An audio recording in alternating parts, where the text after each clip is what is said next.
Coming up on Tech News today, Facebook's building a phone, according to All Things D. Also, Spotify's changing what it does, picking a new direction. We'll speculate on that. And bust some FUD around Android malware. All that and more coming up. Netcasts you love. From people you trust. This is TWiT. Bandwidth for Tech News Today is provided by Cachefly at CACHEFLY.com.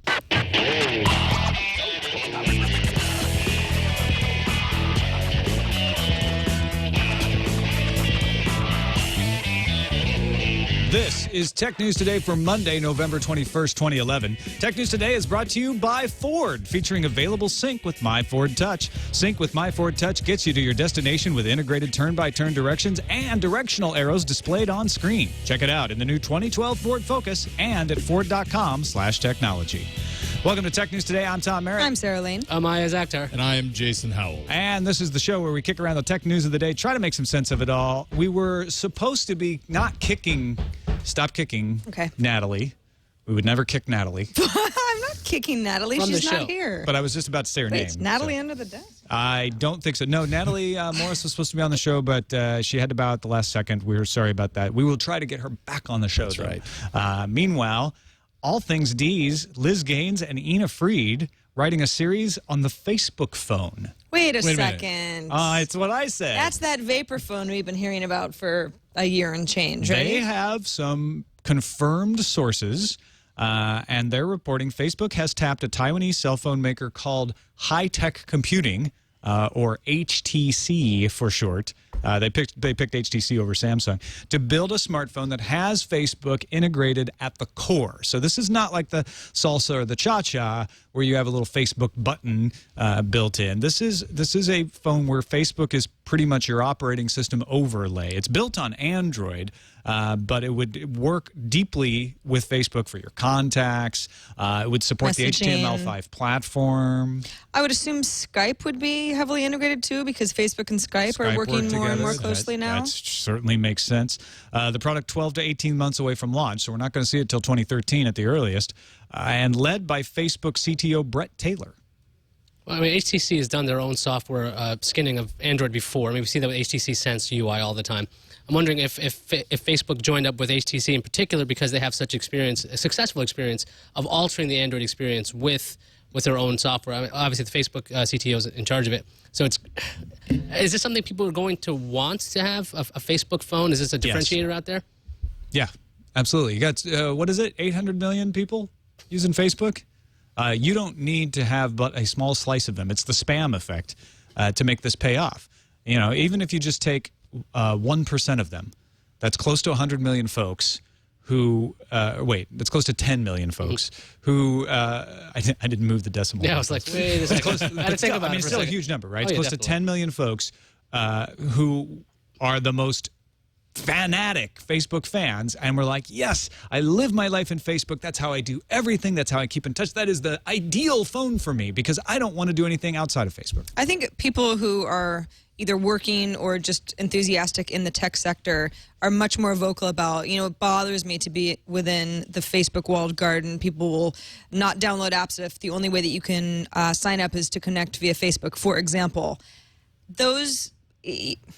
I know a lot of people like that, but it's absolutely the minority as far as Facebook goes. I mean, of all of the users, a vast majority of them would think this is great because it's mostly what they're using anyway. I can see this making sense for HTC again because, I mean, you have Android phones. They all look the same. They try every single thing to make them look different. Here's the rhyme. Here's this thing. Here's a different form factor. We have the Facebook skinned version. We have something that's deeply integrated. So you have a lot more hooks instead of saying, oh, yeah, we pre-install this or we have an extra button. It's like, no, it's already set up with everything you know, instead of going into the Google universe where you're like, okay, sign up with my Google account, have all my email contacts, all my phone numbers. You have that with Facebook already. Yeah, well, Facebook and Google are vying to be your identity, right? When you sign in with Google now, Google Plus is your identity. And then you get Google Wallet and your mail and your contact list and everything is combined. Facebook is already there in a lot of ways. They have messaging so they can be your email. In fact, you can have a Facebook.com email address. They are your contact list because you've connected with all your friends. Not everybody uses it the way that Facebook would like them to use it, but it is perfect for smartphone optimization. I don't know that it's the kind of thing. They're calling it Buffy. I don't know that it's going to slay the vampire that is iPhone and Android, but it's definitely going to be popular enough. I think it's smart for Facebook to do this. Species in chat says, I don't have a Facebook account. I wonder if there could be any way to use a Facebook-branded phone without being part of the No, Facebook. if you don't want to have a Facebook account, You would never want this phone. you wouldn't want this phone would be worthless to you. Yeah, this is for people who are living their life in Facebook. This is Facebook saying, hey, we'll manage your identity, and when you're on your phone, that identity, everything associated with that, now, boom, instantly there. I'm just thinking with the way that Android can be customized, this could be one version that's got Bing all over it because Facebook's good with Microsoft on that front too. So you'll see probably Bing is this default search engine. It's all Google's underneath. You probably won't even see the standard Google interface stuff because they're probably going to skin this from top to bottom, kind of like the way the Kindle Fire is. It's got Android under there, but you probably wouldn't even notice that. It's for Amazon lovers. Yeah. Right. All Things D is going to run a series all week about the history of the Facebook phone, and more details will be forthcoming. So we'll keep an eye on that. This is all from their sources. Now, a spokesman for Facebook declined to comment on the Buffy phone, but did say, our mobile strategy is simple. We think every mobile device is better if it is deeply social. We're working across the entire mobile industry with operators, hardware manufacturers, OS providers, and application developers to bring powerful social experiences to more people around the world. So they're not cutting their losses. They're not admitting anything. They want to keep putting apps on iOS. They want to keep putting apps on Android. They want to be on every platform you use, but they're not denying that they're working on this. I think All Things D is fairly trustworthy. If they say they've got reliable sources on this, I think we're probably going to see Buffy come around, I don't know, this time. I guess by the end of 2012, early 2013. Spotify causing some ripples by sending out a global press conference invitation for next Wednesday, November 30th, 9 a.m., saying they have some exciting news to share with you. Spotify CEO Daniel Elk will be there along with a special guest or two, and they say they'll be discussing what's next for Spotify. So a new direction? A new direction. No more music. Yeah, right. Yeah, that didn't work. Movies. That didn't work at all. I mean, Spotify obviously took forever to come to the U.S., and something that it still doesn't have in the U.S. that it has in Europe is an MP3 store. Right. So you could just not use iTunes at all for whatever reason you didn't like that store. That could be something that they're offering in the U.S. Also, folks have speculated, well, Spotify is still missing an iPad app.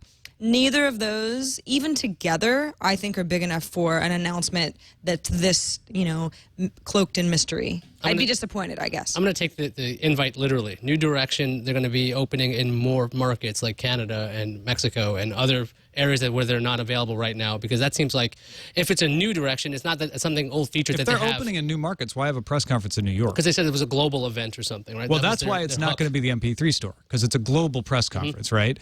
But it doesn't make sense to say, we're here in New York to tell you we're opening in Canada. Like, you'd have the press conference in Toronto. You'd think that, right? Yeah.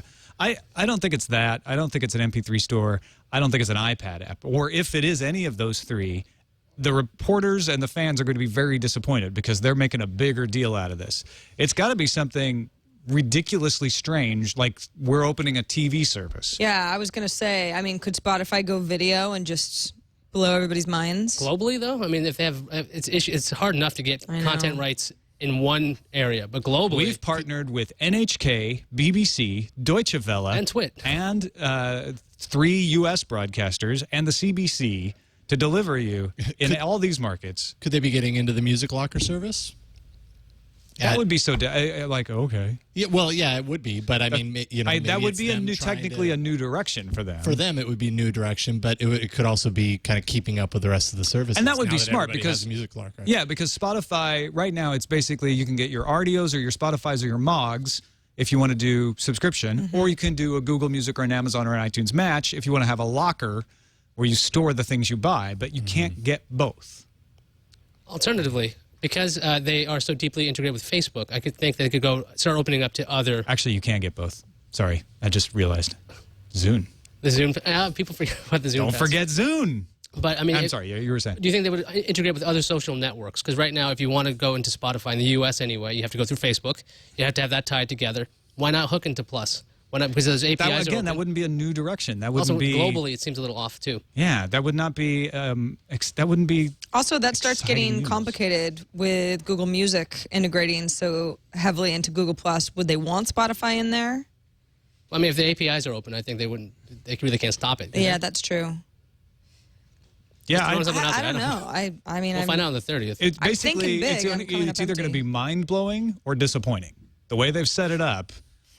It No, just, they set it up for disappointing, because it if they has to say- be something really unusual, or we're going to be like, really? That's your big new direction? That's what's next for Spot? That's why you had to have a global press conference? Like, they're setting the bar pretty high here. Yes. Let's take our mind back to the 1990s, actually early 2000s as well. Bill Gates in court, antitrust lawsuit happened today. It was great for nostalgia lovers. Bill Gates testified in the $1 billion antitrust lawsuit filed by Corel, the creator of WordPerfect. They're not Corel anymore, but Novell. Novell sued Microsoft in 2004, claiming that Microsoft violated U.S. antitrust laws through its arrangements with other software makers when it launched Windows 95. Now, here's what happened. They had WordPerfect working on Windows 95. Microsoft changed a few things at the last minute before shipping that made WordPerfect not work in Windows 95. And so when Windows 95 shipped, no one who had WordPerfect could upgrade, or they had to switch word processors. Well, guess who makes a competing word processor? Microsoft Word. So WordPerfect had 50% of the market at the launch of Windows 95. Within a couple of years, they had 10% of the market. They say it's because Microsoft used anti-competitive behavior to bump them out of the market. Bill Gates said today that Microsoft had to dump a technical feature that would have supported WordPerfect because he feared it would crash the operating system. He said, we were just trying to make sure Windows 95 was as good as possible. It sucked that it didn't work for WordPerfect.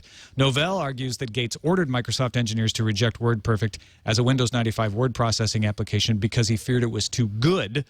It doesn't look good here, though, for Novell. U.S. District Judge Frederick Motz has openly expressed doubts that Novell's claims have merit. He said, look, you can't sue somebody just because they made better software.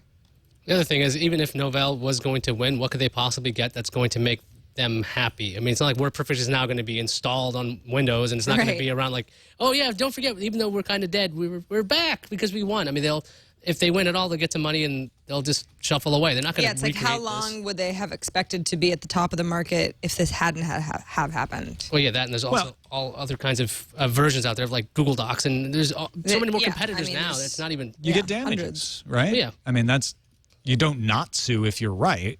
The question is, are they right? And then what is the remedy? I don't know what the remedy should be, but if they're right, if Microsoft was acting anti-competitive, they deserve something, right? I mean, well, I guess so. I also just don't see Gates saying WordPerfect is too good. we have to kill them now. Well, and it really does show, and I'm not accusing Novell of this, but don't misunderstand Microsoft's business.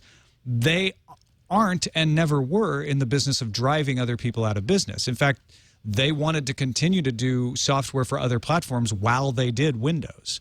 I don't think it's in their best interest to have run WordPerfect out of the marketplace, because while they have gotten a dominant share of the marketplace with Microsoft Word, that actually made Windows less valuable because it could only, you had one less option for people out there.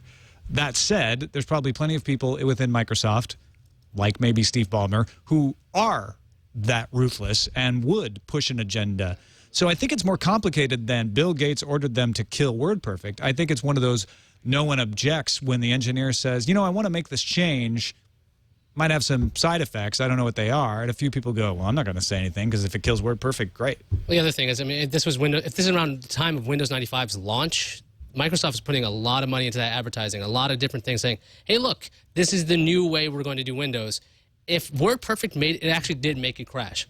If it made the operating system crash constantly, 95 would have been a huge disaster. It would have been a complete loss for Microsoft. I mean, that would be a huge shift, because 95 was the introduction of the start button and that huge ad campaign with the Rolling Stones and everything.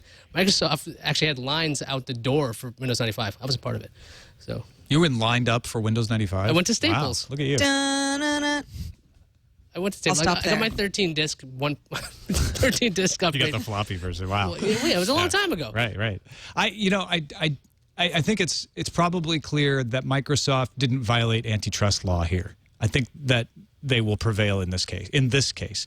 Now, interestingly enough, there's another antitrust issue raising its head today because in other Microsoft news, IT World reports Microsoft announced they will build antivirus protection into Windows 8 rather than ask users to download security essentials as they do in Windows 7. So this is what Microsoft got in trouble for with both Internet Explorer and Windows Media Center bundling in. Now, they didn't bundle in Microsoft Word. So I think that they're pretty clear in this antitrust case against Novell. But if they bundle in security essentials, is that antitrust behavior against other antivirus makers? Right now, Norton, Kaspersky, all those guys have deals with various manufacturers to be bundled when you buy a machine. If Microsoft provides security essentials as part of the operating system, those deals are going to go away in most cases. Well, I'm trying to think about how they got in trouble with Internet Explorer in the first place. The idea was that Microsoft kept pitching it's really integrated into the operating system on the Explorer level even. So we couldn't just remove it, and they found a way to do that. But when it comes to how essential something like security essentials are, like to actually have antivirus built into your operating system, arguably that should be something that's a part of the operating system. I mean, there are things that are like Microsoft Word. There's Notepad in there, or WordPad, similar, word processing things. They're very simple. Right. Yeah. So, and the thing is about security essentials, it's not exactly known as something you can tweak like crazy, something you can really change up. So maybe just having a low-level security essentials will still not be enough to drive, Norton or Symantec or McAfee out of business. McAfee is now part of what? Intel? Intel, yeah. I think it's probably defensible to say we want to have a piece of software that keeps our operating system secure. Yeah. And the fact that we basically got scared out of including antivirus because Microsoft used to have an antivirus, a very basic antivirus in Windows, and then removed it because of fear of antitrust, is no excuse for them not including it. Kind of when they included Windows Firewall. I mean, it's a simple thing that they didn't have. You'd have to go out and download something. Zone Alarm didn't like that much. Well, it doesn't really matter. I mean, the thing is they couldn't do the antitrust argument there because it's a very almost integral part of the operating system at this point. And they tried to make that argument with Internet Explorer, but several courts didn't buy it. They said, no, it's not integral to your operating system, whereas security is. Yeah, survival of the actual day-to-day operating system. It's interesting. This episode of Tech News Today is brought to you by Ford, featuring Sync with My Ford Touch. Sync is the in-car communications, entertainment, and connectivity system that's voice-activated to help you keep your hands on the wheel and your eyes on the road, and allows you to plan your route before you leave the house. So instead of sitting in the car, well, with Sync, you could actually talk to the car. You wouldn't have to type it in. But instead of doing it when you get in the car, you do it at home on your Google Maps or your MapQuest, and then save your route with the Send to Sync feature that enables you to use those maps by saving them to sync traffic directions and information systems accounts. Then use voice commands in your vehicle to get turn-by-turn directions. They even put arrows up on the screen so it's very clear which way you're going when you drive, which direction to head to. A free Sync Destination app is what you use. Gives you mobile access to manage your sync traffic directions and information systems account on the go and pre-saved destinations like home. So you just say, Sync, take me home. Knows how to take you home from where you're going. It's excellent navigation from Ford Tech. Plus, you can get traffic updates sent to your mobile phone via text message so you know what routes to avoid even before you get in the car. That's the whole point. It makes your life better. Ford Sync with My Ford Touch is available in the 2012 Ford Focus, and you can learn more about this and other technologies Ford is working on at ford.com/technology. We thank them for their support of Tech News Today. More security news from the McAfee front. Actually, several different reports out today saying that Android is more insecure, or being targeted more anyway. That's the question. Is it being more insecure? Being targeted more. McAfee Threats Report for Q3 shows nearly all of the new malware detected in the third quarter of this year was targeted at Android. Android malware was the fastest growing in the quarter, increasing by 37%. By the way, they're not number one, though. In total malware, Symbian still wears the crown. So, it's all about popularity, right? Symbian's declining as Symbian's popularity decline. Android's rising as Android's popularity Now, wouldn't rises. McAfee have a vested interest in scaring everybody? Yeah, Because well, that's they their sell argument, security right? Because software? they sell security software. They're trying to tell you, hey, you need to have security software no matter what phone you're using. But I don't think it's in their interest to make Android sound less secure than other platforms. Right. They're just saying, here's what we found. Chris DeBona, Google's open source programs manager, got his nose bent out of shape by this. He said, look, These are charlatans. He said exactly what you just said, Sarah. They're trying to sell us stuff. Smartphones don't have a traditional virus problem since there are significant barriers like sandboxing that prevent programs from spreading from phone to phone. However, Juniper Networks also has a study out. They're not a security vendor. They've seen a 472% increase in malware since July 2011. So we have smartphones, we have Android being one of the tops. Symbian, again, like you were saying. Fastest growing. When it came to Symbian, it's always the attack the thing that has the most market share. That way, if you're successful, then your malware will run on a lot of devices, and you'll get what you want out of it. I mean, that's the simple game, right? Paul Thurrott, when Supersite points out that iOS and Windows Phone remain unaffected by this trend. You'd think that a rising tide would lift all boats, right? But Windows Phone and iPhone stayed even in the number of targets. So it's actually a directed attack for Android? It seems like everybody's attacking Android. Was that just because it's a lot easier to get applications on there? You can go into your settings and you can say, oh, I would like to allow unsigned things. Some people do that for certain applications. Well, it's a thing versus using iOS where you can. Well, then again, for iOS, there's that walled garden, but you could jailbreak and you could still run into these issues, I would imagine. I mean, things have gotten into iOS. It's just a lot harder. Well, yeah, let's put exactly. The barrier to someone jailbreaking is slightly greater than the barrier to sideloading, right? Yeah, absolutely. I mean, it's built into the Android OS. On most phones, you get it. You don't have to root your phone. Exactly. You just go into a setting page and say, yes, allow, and then you open it up to whatever. So it's the same problem we have on laptops, which is I can be stupid and install something I shouldn't. So, of course, more malware makers are going to target that platform because there are stupid people. Yeah. And in iOS and Windows Phone, being stupid is easier because it's harder for you to install something you shouldn't. It's not impossible, mind you, but it's harder. Less people are going to go through the steps it takes to do that on Why are you smirking? Because I can't say anything positive about stupid people. I just didn't want to go on a rant. I'm on cold meds today, sorry. That is the quote of the week. You just can't say positive things about stupid people. They're not necessarily stupid. There are just more people who have more access to an OS, a mobile OS, that is easier to install malware on. There's stupid people, and then there's people who just don't care. They don't know about their phone. They're not interested in learning it at that level. And they might. Although I would argue with Android, to install something that is malware, you have to make a little effort and do sideloading most of the time. Some stuff does get into the Android marketplace, though. Yeah, it's not curated. So you could be perfectly innocent doing the things that you're supposed to do and install something that you think is fine. It just means you should be paying more attention. And I think Chris DeBona, I mean, I think he's got his back up a little bit, but I think he makes a good point that it is harder to attack the smartphone platform than it is to attack the computer platform. Because with the computer platform, you attack Windows, you get the large majority of the marketplace. With the smartphone platform, even when you attack Android, which Android are you attacking? Which one is your program going to work on? I mean, the fragmentation of Android actually works in its favor in that case. All right, let's move on to another hacking story, actually. We talked on Friday in the News Fuse about a water pump in Springfield, Illinois that had been hacked remotely and broken by someone. Kaspersky's threat post today has a very interesting email interview by Paul Roberts with a hacker who calls himself Prof, taking credit for a remote compromise of supervisory control and data acquisition, that's SCADA systems, used by South Houston, a community in Harris County, Texas. Now, this hacker, he or she, claims that the password for this South Houston SCADA system was 3 characters. It wasn't the default password, but it was only 3 characters, so it was easy to break. And they got into the HMI, the human-machine interface, that is used to manage water and sewage.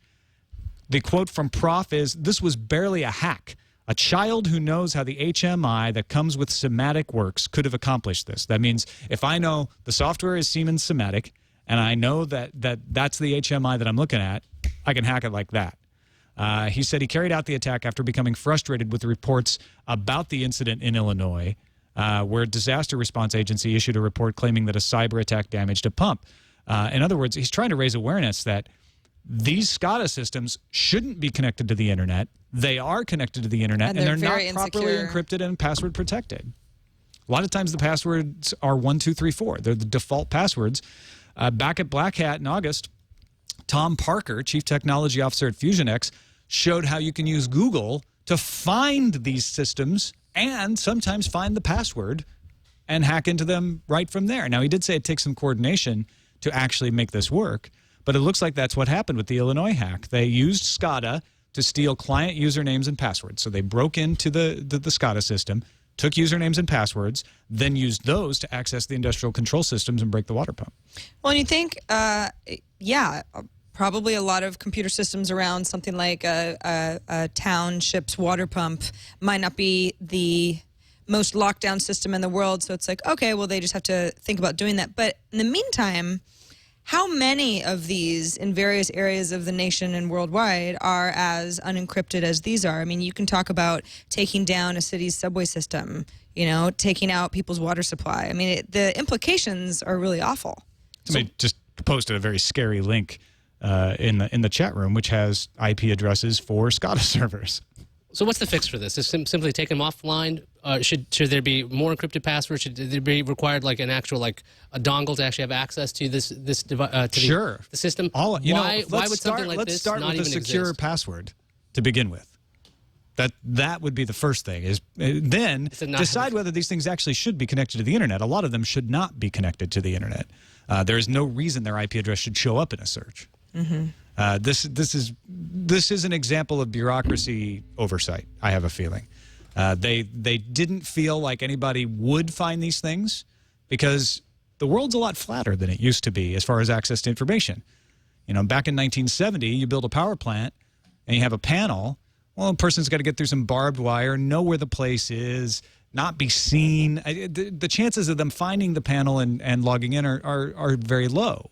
But now we have a hacker culture, and now we have the internet, and now we have people all over the world. You don't even have to be on the same continent scanning. This attack in Springfield allegedly comes through Russia, and of course we don't know whether it actually came from Russia or if it was routed through Russia. I mean, it's a different world we're living in, and the infrastructure hasn't caught up with it. Hopefully these kind of news stories will actually bring enough attention and light to this to go, hey, don't leave 3-character passwords as a default. And 4 characters isn't the answer either. Get some special characters. And PC guys, like a pair of wire cutters would fix that, but you have to buy wire cutters. You don't have to buy wire cutters. You don't even leave your house. Right. That will take, I think the administrative process for wire cutters is about 8 months. You got to form and triplicate. And you mean if you're internal? I can go buy wire cutters. Oh, you're going to to fix it for everybody? Right now. Okay. Yeah. The vigilante? No, he's saying about getting into the barbed wire, I think. Protect your pumps. I thought to take it off the internet. Oh, yeah, no. There's a wire cutter. Maybe he meant that too. I don't know. Finally, let's end on a lighter note. Netflix has reached a deal to commission new episodes of Arrested Development. This broke late Friday. Am I the only one who's excited? I was excited about this. Okay. Not just because of the show. I was excited what this means in general, that for programs that are critically acclaimed, that are don't have a lot of viewership apparently when they are on the networks, could now have a new outlet, and I still don't need to have cable to do this.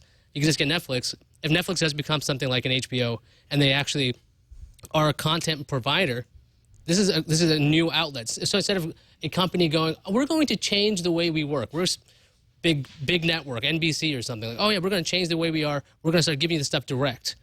That's going to take a long time. But what used to be a DVD by mail company turns into a streaming company and then becomes a content company. That, to me, is way more exciting, just, I guess, long term. Well, especially since they're rallying around something that is very, very beloved to, yes, not the largest audience that a television show has ever seen, but very much a cult audience of people who are going to be really excited and more loyal towards Netflix at a time where Netflix needs that kind of loyalty. It's funny, when I first read this article, it was so cool that I actually was like, oh, Netflix is just getting some old shows of Arrested Development. Because that seems like something that Netflix would do. They already have that. I remember when they announced that, everybody was excited they were getting the old ones. Exactly. So I was like, oh, it's just some, I don't know, maybe they have like a season that they didn't have there before. This is amazing. Netflix is going to keep Arrested Development alive, and they still plan to make a movie? So, just like the best of both worlds. I wonder if it will have ads or not. I mean, like, will it be like the old cable? Netflix doesn't have ads. Well, this is another content thing. How's Why would you jump to the conclusion that they would add ads? There's been absolutely no indication that Netflix would suddenly change their business model and add ads. I simply asked if it would have ads. No, but that's silly. Like that's like saying I wonder if they'll raise their rates. I mean, that is actually more likely than them adding ads. No, there's no indication that Netflix is going to add ads. They say at $7.99 a month, they're not going to raise their rates anytime soon. They're not going to change their business model. They're not going to jerk people around anymore. And by 2013, they're going to have Arrested Development with the original cast according to the LA Times. They're going to have House of Cards with Kevin Spacey, directed by David Fincher. They're going to have a couple of other original shows that are of high-quality HBO level type stuff. In 2013, now we're going to have to wait a year for this, so let's see how Netflix survives 2012. But in 2013, let's see if we all survive 2012. Right? But in 2013, they are going to have a slate of high-quality television shows coming out. Now, my question is how are they going to roll them out? Is it going to be like Sundays is House of Cards, Mondays is Arrested Development? When the new episodes hit, are they going to come out week by week like that? I think probably it'll look more like an HBO model than anything we've seen thus far, and you won't need to have your cable subscription to get it. I mean, it's like what I would want from HBO, but I can't have, because it's the same high-quality content. Well, I mean, I haven't seen House of Cards yet, but I would assume it's going to be a good production. What if they could go crazy and just go, look, we're going to give you the whole season. Just like they do with when they get the old back catalogs. They're like, there you go. Whole thing's done. Watch them, stream them for the whole... I mean, obviously, it's I don't know. Why would they stick to the weekly kind of Why would they format? scatter it? Why would they have to bother when it's all on demand anyway? To drive interest, I think. So I mean, every week. if you see one episode and you tell all your friends, then you're going to get more Netflix subscribers in the next 6 days. You should see the last 6 episodes. You subscribe now. Yeah, that kind of thing. They need to bring back My So-Called Life with the original cast. I think he's a little older now. I think this is really Like smart. teenagers. I think it's a smart idea to bring back loved stuff. Like if they could do Firefly. I mean, problem is Nathan Fillion's tied up with Castle, but if they could bring Firefly back, that would be immense. I'd like Pushing Daisies back. And I would love Pushing Daisies back. Twin as well. Peaks? Anybody? Twin Peaks? I need to know what happens next. A darker reimagining. And then you're doing high quality new stuff like House of Cards. I think this is extremely smart. The question is, can Netflix survive well enough to keep it going through 2012? Well, they already did all their crazy Quixer stuff already. Yeah. How much more crazy stuff? As long as they don't take your idea and add ads. It's not my idea. It's a television idea. Like because the web doesn't have ads and Hulu doesn't have ads and they all have ads. Look, the reason I'm so sure, the reason I jumped down your throat is because Hulu Plus charges and has ads. And drives people crazy. Everybody complains about it. Netflix has had so many complaints already. I just can't possibly see them being that stupid. And there's been no indication that they would. There's no rumor out there. There's nothing to go on. Let's remember that Netflix has made some weird choices in the last few months. I know, but I worry about coming up with a hypothetical that has no basis in any kind of other fact other than just it's possible, and then pouring on the speculation. I mean, that just seems like the hype machine in action there. So I want to keep us from going into that. Let's move on to the news feeds.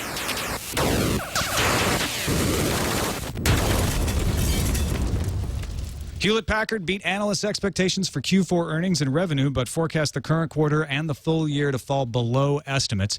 HP said it sees fiscal year 2012 earnings coming in at least $4, well below the consensus of $4.56, so that's disappointing. They also revealed they spent $3.3 billion killing WebOS, and the Personal Systems Group, which they decided not to spin off, declined 2% in revenue year over year. The AFP reports Pakistan's plan to ban 1,700 words from text messages has been delayed. A local telecom official said that the ban will only go through where there is a mutual agreement between the Pakistan Telecommunication Authority and us. If you're curious what kinds of words will be eliminated from Pakistani text messages, they include words like quickie, fairy, and harder. No wonder. It seems like you could use these words by accident. Adobe announced it was killing off mobile Flash, but like every good horror movie villain, it's back one more time before being dead. Adobe told Pocket Lint that the company will release a version of Flash Player that supports Android 4.0. The company also said it'll release one more edition of its Flash Linux porting kit. You can expect both of these products by the end of the year. On to hard drive maker wars, which we don't have an intro for. Western Digital just lost an arbitration case against Seagate to the tune of $525 million. The case revolved around an employee moving from Seagate to Western Digital and a, quote, misappropriation of confidential information and trade secrets. Western Digital said it would challenge the award. eBay just bought itself Hunch. That's the recommendation engine founded in 2008. The purchase price was not officially disclosed, although Mike Arrington says the cost was somewhere to the tune of $80 million. In its press release, eBay says that users can expect to see Hunch integrated with meaningful, yet often non-obvious recommendations for items available on eBay based on their specific tastes. It's important to note that Hunch will still continue as a standalone site as well. According to news site All About Windows Phone, the Windows Phone marketplace has hit over 40,000 apps. This report is based on the site's own numbers and do not come officially from Microsoft. At this pace, the marketplace will hit 50,000 apps by January 2012. To put this into perspective, it took Apple about a year to hit that mark, and Android about 18 months. Windows Phone was introduced to the world in October 2010. Notebook Italia has found some OpenGL benchmarks for the Asus's Pad phone and turned up some other interesting details. The Pad phone looks to have a Qualcomm MSM8960S4, which is an unreleased processor, and reports vary as to whether it has 2 or 4 cores. The benchmark also showed the device running Android 2.3.5. That's likely to change, though, with the latest version once it's released. If you forgot about the Pad phone, it's the phone that can be docked into a tablet shell. Pad phone! More than 1,600 users of Call of Duty Modern Warfare 3 have been banned from the game for cheating. The news comes from Robert Bowling from Activision via Twitter, who says, every ban unique to the level of douchiness of the offense. The greater the douche, the greater the length. That's the quote? Perma-douche possible. That's the quote from his Twitter account, actually. Perma-douche. Skadoosh. You know, douche means shower in French. Yes, it does. So, there's that. Douche means rain. It's like in the Russia. shower that will never end. Perma-douche. Let's just go to the rumor mill, shall we? There's a lot going on in there. Digitimes reports Amazon is prepping an 8.9-inch Kindle Fire model for the launch by the end of the second quarter of 2012. Also, rumors circulating that the next iPad will be thicker, not thinner, to house a high-res screen, and the next iPhone will have a 4-inch screen. Finally, ET News claims 55-inch OLED TVs will come from Samsung and LG before the 2012 Olympics. Yeah, that's not going to happen. No? It's going to happen. The rumor said so. I believe everything on the internet. Let's move on. If it's on there, you can't post it unless it's true. That's right. It's against the law. Yeah. Let's move on to the randomizer. Randomizer. Speaking of believing everything you read, The Sun is among many people reporting a microwave which automatically plays YouTube videos lasting just as long as your food's cooking time. Now, granted, it's a little, I don't know, it's a little bit of a kludge right now. It kind of looks like they taped a tablet to the front of a microwave. But the idea is pretty cool, right? So you put your food in, you press your time, and then I think that they use Arduino to create the device. That's what they that looks at the time, looks at YouTube, finds a list of videos that are that exact length and time, and then starts one of them playing. This is also something that was hacked together within 2 days, which is makes it even cooler. And it finds popular clips, so it's not like you're going to get just some random Yeah, it's thing. based on highly rated videos on YouTube, so not necessarily, well, usually it's stuff that has the most viral amount of views, usually have higher ratings. What I wonder about, though, is YouTube videos are probably not as often something like 2 minutes long exactly, the way that we would nuke our food, or heat up water or something. Often I like have 2 something minutes. that is, 40 seconds or Well, maybe something it'll beep 2:30. while the video's going. I mean, Are you really heating up something for 40 seconds Yeah. instead of 30 or a minute? yes. Really? I want to see Yeah. this go further than this. Like, I want Google goggles built in. I need to live a little, I guess. I want to hold Get up out like of that microwave edge. Like, this is popcorn. Now you know what to do. Here's the number. Like, I don't want to like. This could do way more. What? That's a good point. Like to because reheat. I don't care how long I put a potato in. You see the potato, you figure it out. Like you press the potato button, and it goes as long as it needs So to you go. just look you at want it. an entirely different product. no, I'm saying this is a great start because while that's going on, I can watch a YouTube video. Right. But you wanted to also know. Well, if you're gonna your hook up a food. tablet, I think they're actually using an HP touchpad. If you're gonna hook up a tablet, why not do more with it? But how is an HP touchpad supposed to know that your potato cooks for however long it cooks? It's connected to the internet. Because it has smell of It's vision. connected to YouTube, so it's connected to the internet, so you can access the internet. So it uses its camera to recognize your potato? This is a potato. Yes, that's what I'm saying. I guess you could write an app that would do that. Yeah, Sure. Anyway, I like it. I like it as it is. I think it's cool. I watched another video that the makers had kind of shot themselves. It didn't really work that well. In theory, it's an awesome idea. In execution, it has a little bit of ways to go. And it sort of reminds me of being at the gas station and watching videos I don't want to watch because I'm stuck standing there. But in theory, it's cool. Well, and you don't have to be there because this also will text you when your food is done. That's really cool. Yeah. I like that. Because you're going to run down the street. Well, You're not maybe gonna not be for the anywhere in the 40-second area? thing. But like 8 minutes, you can go to the other You part can of the forget house. that you put or something in there. I guess so. The beeping, Yeah. the microwave, not enough. You need a text. What if you're out in the garage? You have a really big mansion. Well, 1%. see, you should understand this. Yes, I have a palace. Your immense mansion. That's right. Let's check the calendar. Let's. The Galaxy Nexus launches in Canada on Thursday, December 8th. Yay! Also, a lot of good deals happening this week. Droid Razr, Samsung Galaxy S2 Epic Touch, HTC Droid Incredible 2, HTC Evo 3D, Motorola Photon 4G. The list goes on. All 1 penny at Amazon's penny pincher site. This is a offer that's valid now, started at midnight, Pacific time anyway, through November 21st, 2011, while supplies last. And if you buy an eligible hotspot-ready smartphone and activate the hotspot feature, you'll get a $100 Amazon.com gift card. Really, really good deal if you want one of these phones. 1 penny. 1 penny. Not free, though. Google's dropping the price of Chromebooks to $2.99. And for $1.99, you can get yourself a BlackBerry Playbook for a limited time, says RIM. So if you really want one, $200. Yeah. Google Plus is going to live stream LeBron James's exhibition tour December 1st through 10th. It's called the Homecoming Tour. LeBron, Carmelo Anthony, Chris Paul, and Dwayne Wade will each host a game in their hometowns between the 1st and the 10th, which is really good if you're one of those NBA people who think this lockout thing is...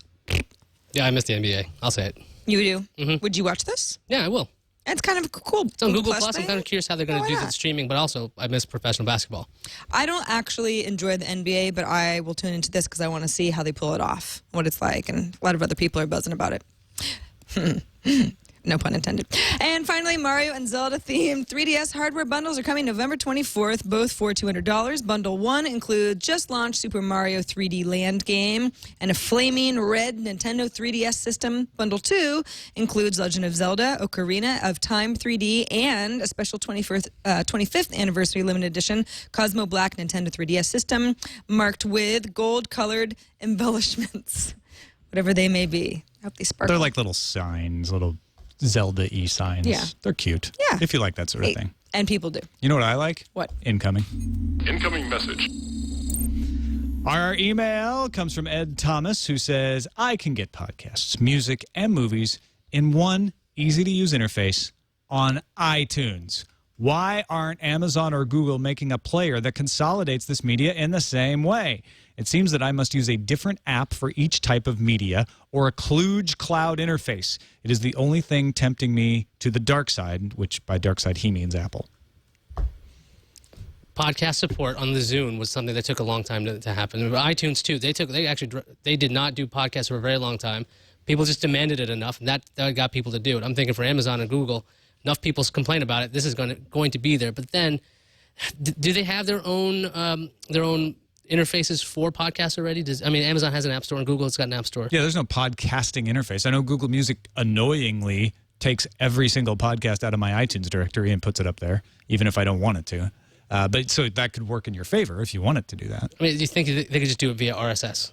That's simple. Hit subscribe and just... Yeah, but I think what he's saying is he wants a program that does all this, or... I'm saying that Google could easily do this. Because they already have RSS readers. They can do this. For a long time, I've actually wanted this stuff out of iTunes because iTunes is just a really stupid name for a place to listen to things that aren't music. To me, the name has been obsolete forever, and I wish that they would rebrand it. But I get what you're saying, Ed, that you want to have all of that stuff in one place. I just don't think it should be called iTunes. And the cloud interfaces are not perfect. They can do what you want, but they're not. Honestly, this is an example of how the copyright industry has impeded innovation.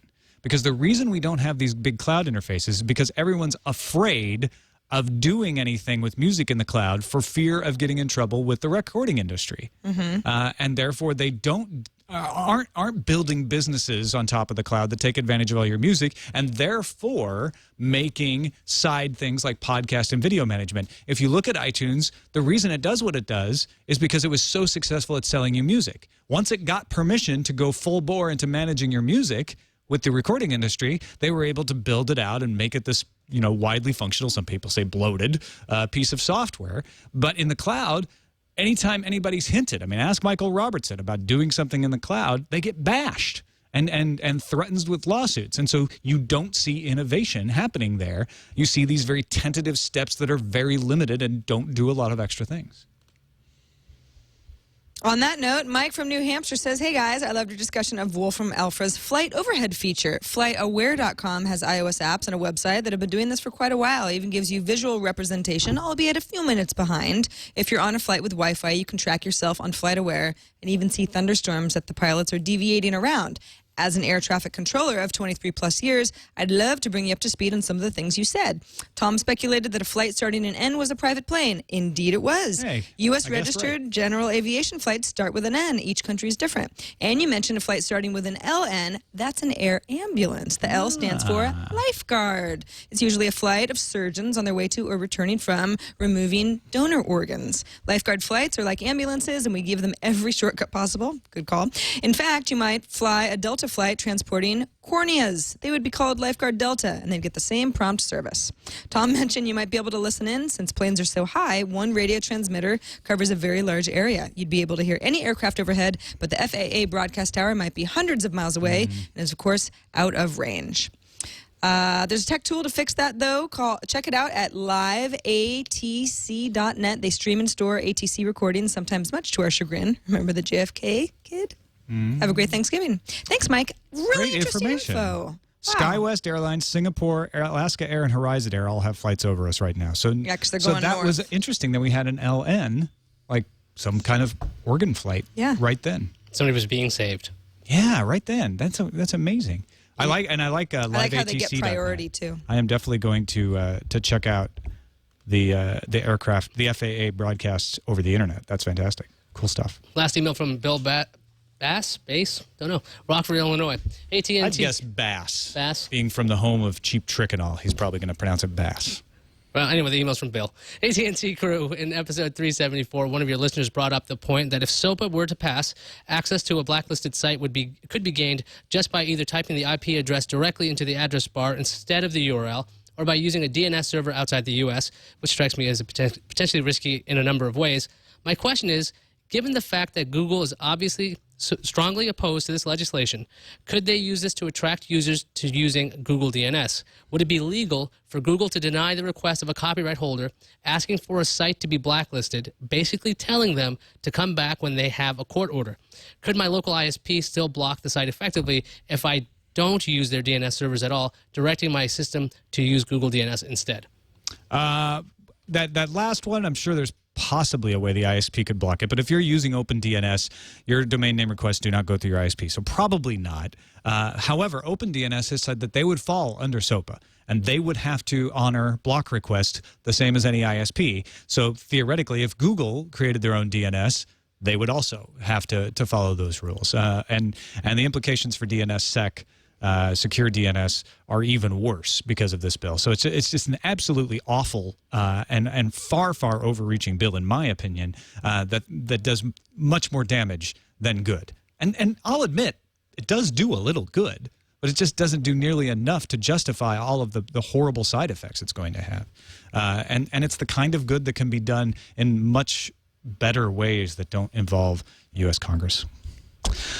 All right, we have some special episodes coming up later this week. If you've been on the live stream all day, you probably saw us record them earlier today. But Thursday, Thanksgiving Day, we'll be having a special incoming edition where we just answer your emails and some voicemails. So check that out. And then Friday, we're doing a shopping advice day for all the folks going out doing some holiday shopping. We go through 6 different categories of stuff, things like cables and accessories, what tablets to look for, some deals, how to buy a television, all that stuff. We're doing these special episodes Thursday and Friday because we have the day off here in the United States for the Thanksgiving holidays. So check those out later in the week, and do be prepared not to have a normal news show on those days. But they're going to be awesome. They are, and they were pretty awesome. They were awesome. Yeah. I'm proud. I mean, so we think. Haven't happened yet. Well, we think Yeah. that they're going to be awesome. They're gonna- because they're gonna rock. can time travel. Yeah. You can also submit your favorite moments of the year, even moments that haven't happened yet, if you can time travel, at twit.tv/bestof. That's twit.tv/BESTOF. Also, submit your stories for consideration on the show at technewstoday.reddit.com, our subreddit. And we thank everybody for doing it. You can find us on the web at twit.tv/TNT. Email us, TNT@twit.tv, and give us a phone call. You can also email us an MP3 if you want to be more futuristic. But you can give us a good old-fashioned phone call at 260-TNT-SHOW. Chris Null back on the show tomorrow. We'll talk to you then.